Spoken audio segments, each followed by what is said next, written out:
What's happening, guys? So recently there have been some videos hit the internet that are focusing on the pricing of the new soon to be released Dodge Charger electric vehicles. There's a couple that they're focusing on in particular, at least the ones that were leaked, were the RT, which is the entry-level variant, and then the Scat Pack, which is the all-wheel drive, highest horsepower, highest performing variant that we've seen on offer so far. Guys, I'm just going to cut to the chase. This is absolutely laughable. The RT, the entry-level vehicle, $63,000.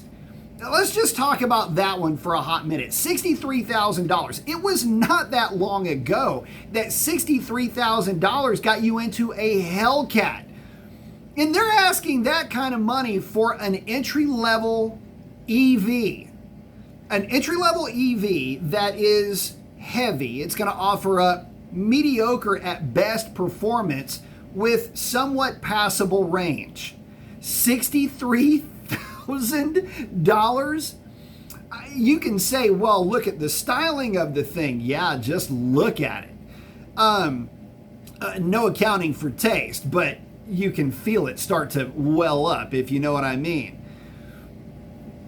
Who's going to buy that thing? This is the question that I have. If you're a buyer for that car, help me to understand why, how in the world you could justify $63,000 on an entry-level EV. It may help me understand your logic in this. Even if you've got the means, meaning you've got the house and the charging capacity, and it is convenient for you to own this vehicle, $63,000 worth of convenience? Come on now. And listen, I get it. At some point, somebody's going to mention, well, there's rebates and there's a... Shut it. You can't start with a number that high and negotiate down. It doesn't work like that. You've immediately turned off way too many people. That is far too much money to spend on that type of a vehicle. So what about the Scat Pack? Okay, the Scat Pack being offered up for $82,000. What?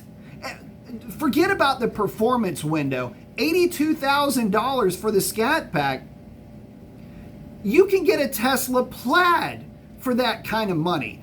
A Tesla Plaid that will run circles around that thing. $82,000. Listen, again, I have to ask, if you are purchasing that vehicle, how do you justify the expense of that? How do you come to the table in a conversation and sell that idea as being a good one? I can't do it. What you can buy in the automotive world from a performance standpoint, even if you're into EVs, for that kind of money, you can buy far and away better, far and away more reliable, I'm sure, vehicles than that. And you're not, again, there is no accounting for taste when it comes to style. I completely understand that. But have you seen this thing? Have you looked at it? There's nothing remarkably attractive about that vehicle. Say what you will about the swooping lines and the back treatment, and it looks like it's cobbled together by a mix of ideas from two different teams that had never spoken to each other. And that's the thing that bothers me the most. If this vehicle looked the part, if it were a good-looking car, if there were some good reason to buy it, outside of the performance envelope, which, by the way, since we're talking about the Scat Pack, falls far short of the Plaid, falls far short of any of the other performance variants that are out there in terms of range. If there were a reason to forego some of that convenience in the view of styling, in the view of a dynamic driving experience, then maybe I could understand it. But the thing, it just is not there. There's not that quality to fall back on. And without that quality, there's no other reason to even consider one of these vehicles. Guys, we haven't seen them hit the lot, and no, I haven't driven one, so I can't speak from personal experience. But I will say this. From a performance standpoint, yes, it's going to be a ripper. We're talking about the RT, or rather, we're talking about the Scat Pack, not the RT. That thing is an entry-level vehicle, and expect entry-level performance levels out of that thing. But yes, the Scat Pack, she's going to be a ripper, guys, but not on the same level as its competition. And because of that, I find myself more and more frustrated with Dodge once again. They've missed the mark in terms of styling. They've missed the mark now in terms of pricing and their audience that they would be going after.